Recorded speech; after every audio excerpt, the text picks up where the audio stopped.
Daniel chapter 3, verses 13 through 18. Then Nebuchadnezzar in his rage and fury commanded to bring Shadrach, Meshach, and Abednego. Then they brought these men before the king.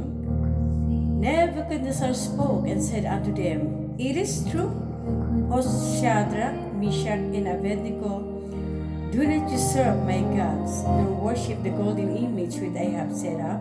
Now if ye be ready, that at what time you hear the sound of the cornet, flute, harp, sackbut, psaltery, and dulcimer, and all kinds of music, you fall down and worship the image which I have made well. But if you worship not, we shall be cast the same hour into the midst of a burning fiery furnace. And who is that God that shall deliver you out of my hand? Shadrach, Meshach, and Abednego answered and said to the king, O Nebuchadnezzar, we are not careful to answer you in this matter. If it be so, our God whom we serve is able to deliver us from the burning fiery furnace. And he will deliver us out of thine hand, O king. But if not, be it known unto you, O king, that we will not serve your gods, nor worship the golden image which you have set up.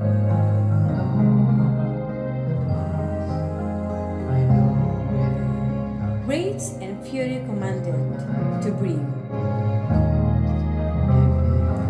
The king was in a rage or had violent anger and furious. He commanded to bring Shadrach, Meshach, and Abednego. They stood in front of the king. Serve my gods. The king asked them if the accusation is true about not serving his gods or worshipping the image. They had already set their heart on serving the true God of heaven, who they knew was to have no other gods before him, or to bow down before any graven image. Exodus 20, verses 3 to 5. For in reality they would be worshipping devils.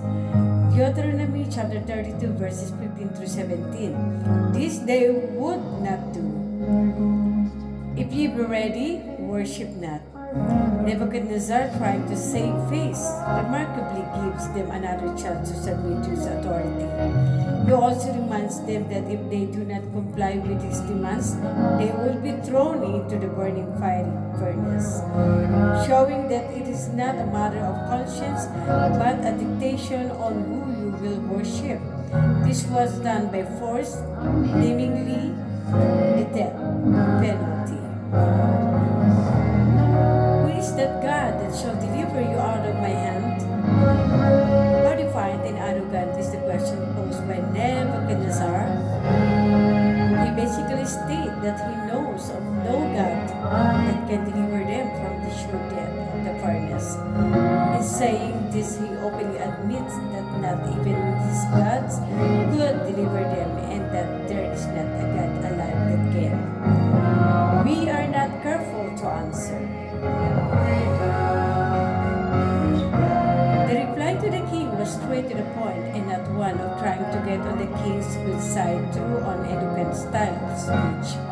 They gave the king an answer of not to bother about the second chance, as we have already made up our minds. If it be so, or if this is your decision to throw us into the fiery furnace, if this was the king's decision, these three young men had full faith in the ability of God to be able to deliver them from the flames and out of the king's hand. They tell the kings that there is a living God who we serve that can deliver us.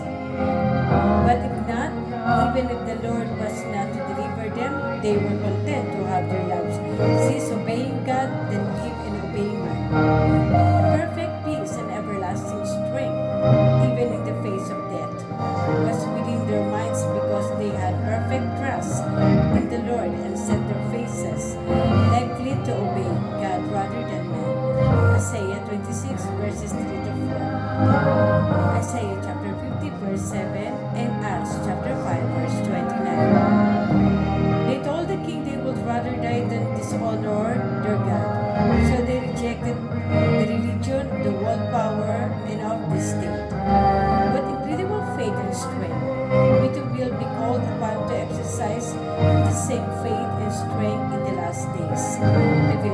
chapter